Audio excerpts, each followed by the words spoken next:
Hi, I'm Kim Goyette, and I'm so glad you're joining me here for Yoga with Meditation Mutha. Today we're going to be focusing on Hatha Yoga for beginners. It's so important when you first start a yoga practice to know how to do the postures in the correct manner so that you can feel good walking into any class or doing yoga on your own. So let's get started. Yoga for everybody with Meditation Mutha.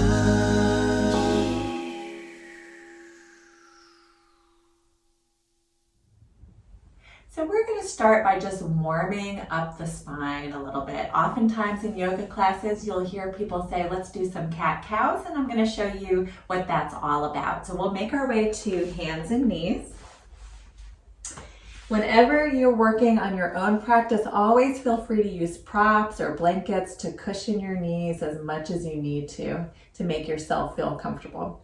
When you're doing cat-cow, it's just a movement of the spine. And so on an inhale, you're going to lift the face, lift the tailbone, and drop the belly down so that you're in more of a cow posture. And then exhale, tuck the chin, round in, tuck the pelvis in, and create that cat posture. So on an inhale, drop the belly, lift the tailbone, lift the face, open up the chest and shoulders. And on an exhale, tuck the chin, round in, push into the hands. Let's try that one more time. Inhale, lift the face, lift the tailbone, drop the belly. And then exhale, push into the hands, rounding in. Look at your belly, relax the back of the neck. And then inhale into a neutral spine. So my spine is neutral. We're going to work our way into down dog. So I love to do it in steps. Let's curl the toes and then just hover the knees maybe an inch or so off the mat. So we're just hovering the knees. Keep the knees bent and push down and forward with the hands. You'll see that your hips start to shift up towards the sky. And you can separate your feet from right to left as much as you need to create some space. From here, start to lengthen the legs. Allow the heels to fall towards the ground. They may not touch, and that's totally fine. Look in between the legs, relax the back of the neck, and then push down and forward with the hands a little bit more to lift the hips up towards the sky.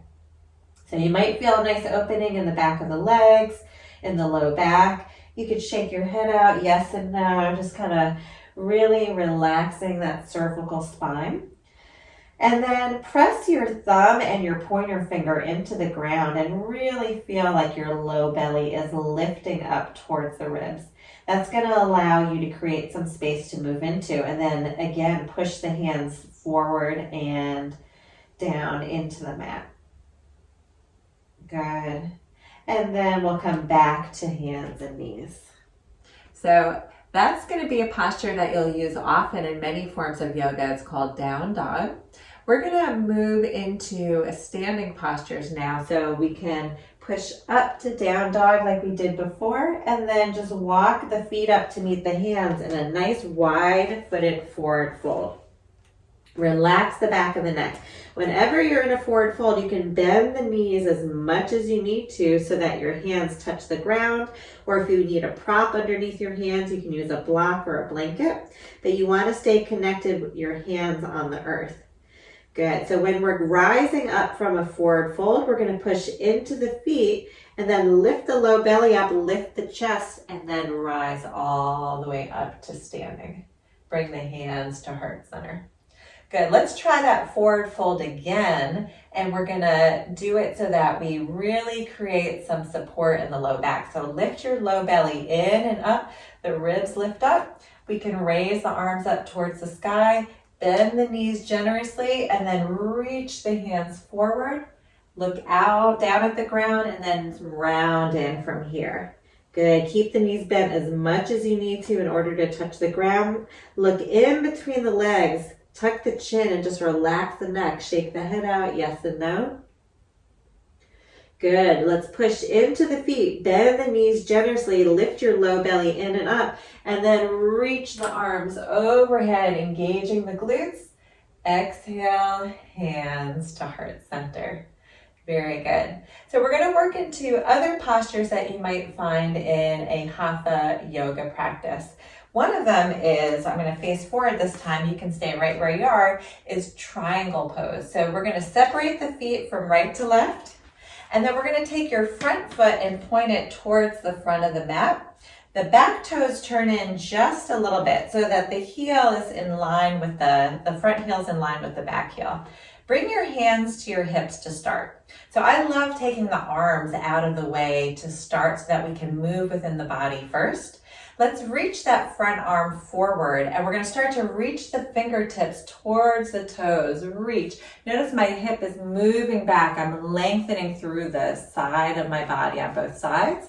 And then I'm just going to connect anywhere on my leg. So you may touch down on your shin or your upper thigh, your ankle, your foot, maybe the floor. It doesn't matter as long as you have a little bit of connection here.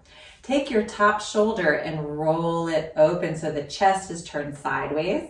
And then don't worry about your gaze. You don't have to look up because that stops your rotation. You can even look down at your front foot at first and then roll that shoulder open more.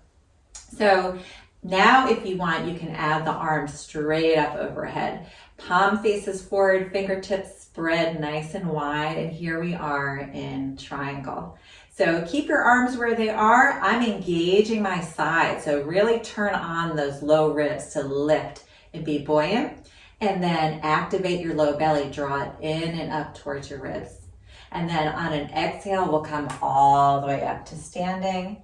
And relax, point both toes forward.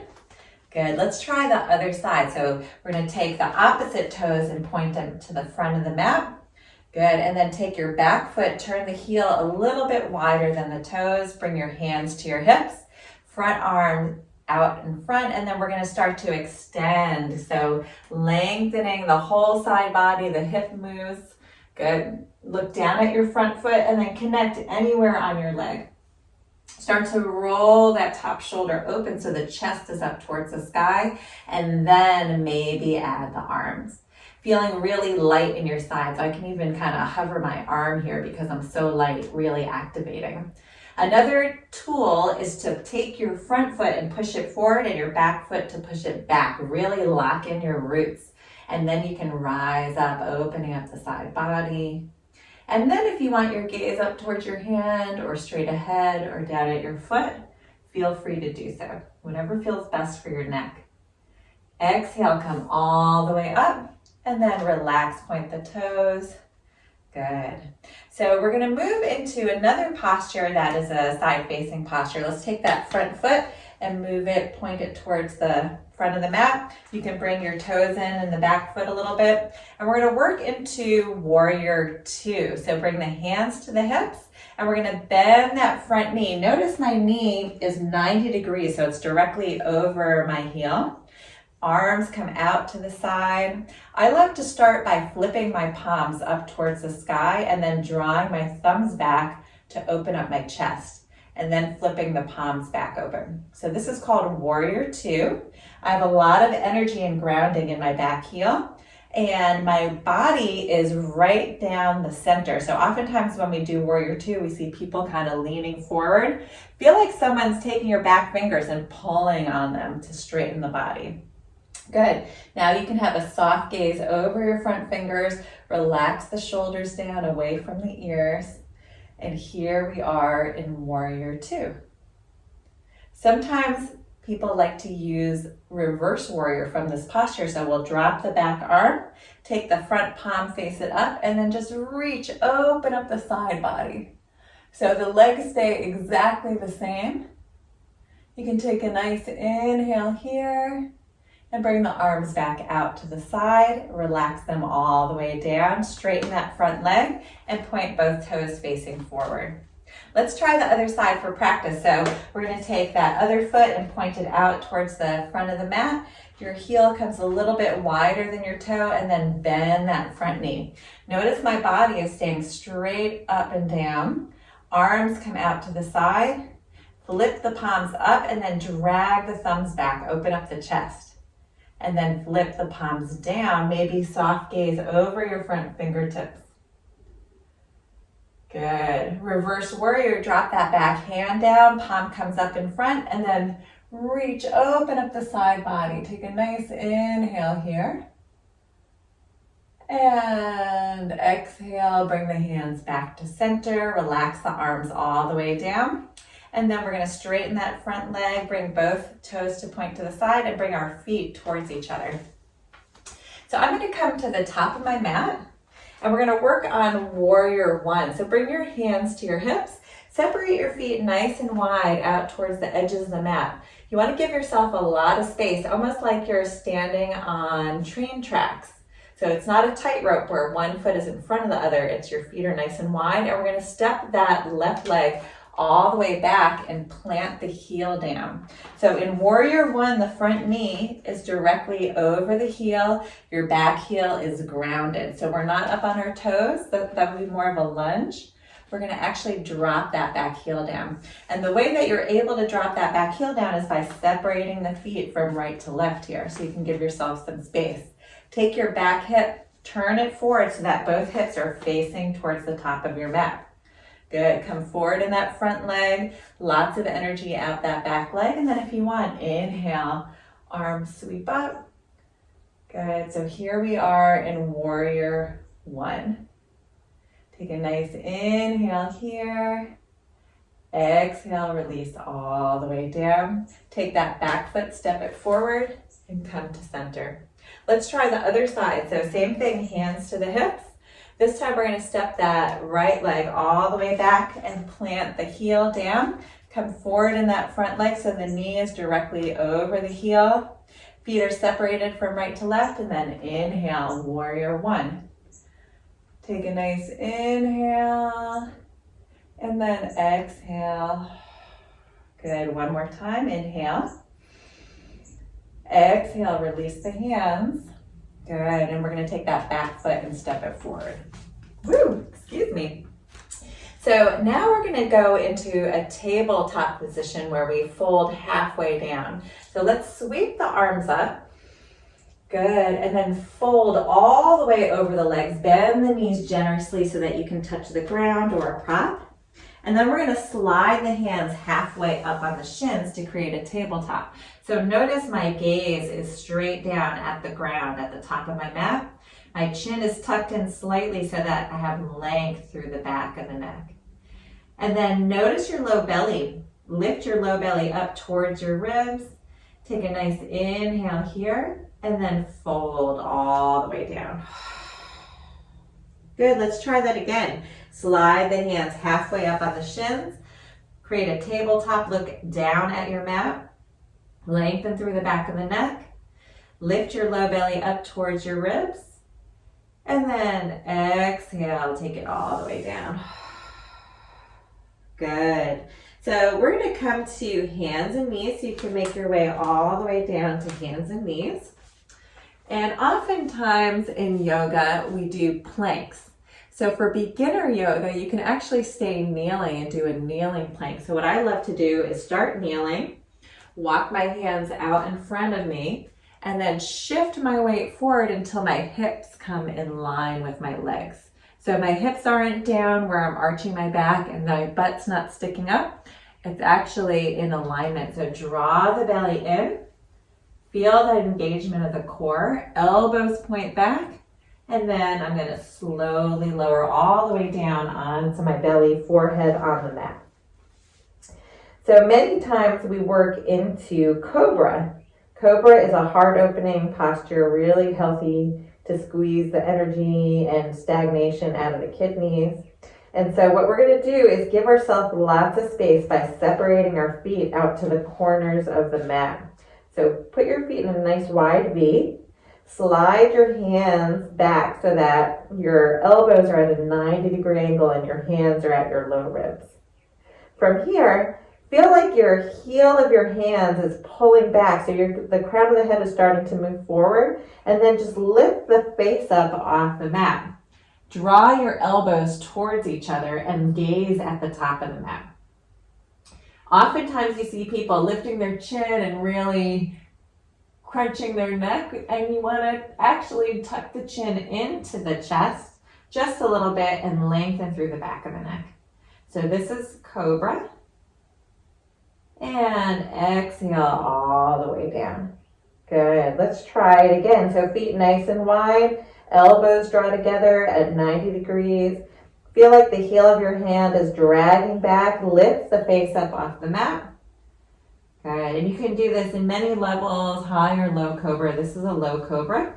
Gazing at the top of the mat, tuck the chin a little bit, lengthen through the back of the neck, and release all the way down.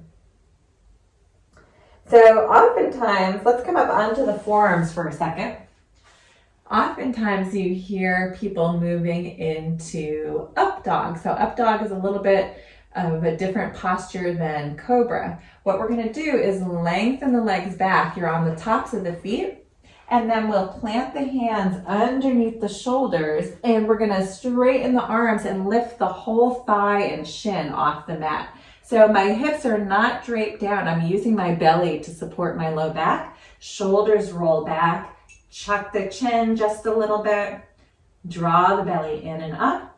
So the difference is that my thighs and my shins are off the mat in up dog. Let's come back down to knees and slowly lower down. Good. Try it again. So hands underneath the shoulders, tops of the feet on the mat. We'll start to push up and then lift the hips and the shins off the mat. Roll the shoulders back. Tuck your chin a little bit and take a nice inhale here. Exhale, come to knees and slowly lower all the way down. Good. Let's come up to hands and knees, and we're going to go into a posture that you can always use anytime throughout a class to rest. So we'll bring the toes to touch, knees out nice and wide, and we're going to move into child's pose. So we start to shift the hips back towards the heels, forehead comes to the mat or a blanket. You can have active child's pose where the elbows are off the mat, or relax the arms all the way down. And take a nice inhale here. And exhale. Good. Do it again. Inhale. And exhale. And we'll make our way back to hands and knees. And we'll sweep the legs all the way through. And we're going to come to laying down on our back, getting into some twists. So bend the knees, scoot yourself up. Grab onto the backs of the thighs and slowly lower all the way down. So let's bring the feet a little bit closer to the glutes, bend the knees. We're going to lift our hips about an inch off the mat and move them about an inch towards the right and drop them down so they're off center. Then you can bring your arms in a little bit of a lazy T out to the side. Hug the knees into the chest and then allow the legs to fall to the left. So don't worry if your shoulder on the right side is coming off the mat. What you want to do is have your legs just feel very heavy and grounded so they're not suspended. So keep coming till the legs touch the ground, the feet touch the ground. And then your head and gaze can be anywhere. It can be left, right, center, whatever feels good for your neck. So just allowing the legs to be very heavy. Noticing the right side of your body. Take a nice inhale here. And on an exhale, maybe your right shoulder starts to feel a little bit heavier. Good. And then on an exhale, we're going to bring the knees back to center. Plant the feet all the way down and center the hips. Pause for a moment and notice any differences from right to left. And then let's push into the feet, lift the hips an inch off the mat, move them over to the left an inch and drop them down. Hug the knees into the chest, and this time move your knees, roll them over to the right. Keep coming until your feet and knees touch the ground. My left shoulder is off the mat a little bit, and that's okay. My chest is facing up towards the sky. My legs are feeling very stable and heavy, grounding towards the earth. And then just noticing the left side of the body. Take an inhale here. And on an exhale, maybe relaxing the left shoulder more towards the earth.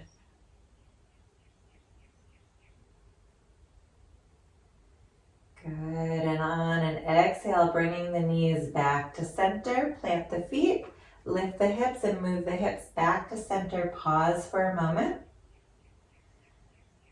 Good, and we'll hug the knees into the chest. Bring one hand on each knee. We're gonna do one more final posture after this. So this is called wind releasing. You can get the gist of why in just a moment, but we're gonna hug the knees into the chest, bend the elbows, and then exhale, push the knees away. Good, let's do that a couple more times. This is really great for the low back. Perfect to do in the morning when you're waking up or right before you go to bed. Good, let's do one more like this. Exhaling as you come in. Inhale as you push away. Plant the feet.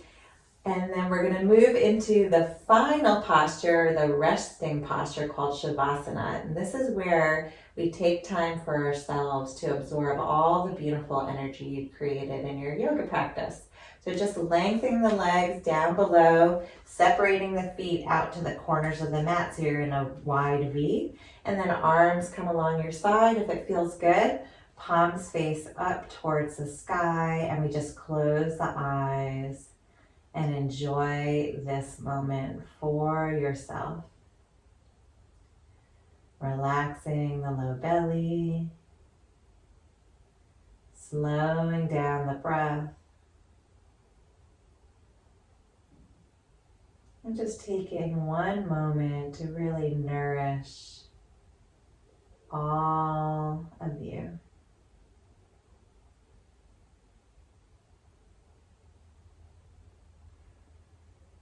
And we'll start to make small movements with the fingers and toes, ankles and wrists. And when you're ready, hugging the knees into the chest, roll over to one side and make your way all the way up to seated. We'll bring our hands to heart center. In a prayer-like pose, bow the mind to the heart. And thank yourself for being here today, for showing up and playing with this practice. And we say at the end of every yoga practice, Namaste, which means you and I are together as one.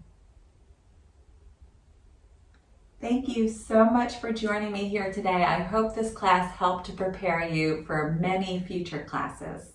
I'm Kim Goyette, your Meditation Mutha. If you like this video and you want to be the first to receive weekly videos, please subscribe to my YouTube channel at Yoga with Meditation Mutha.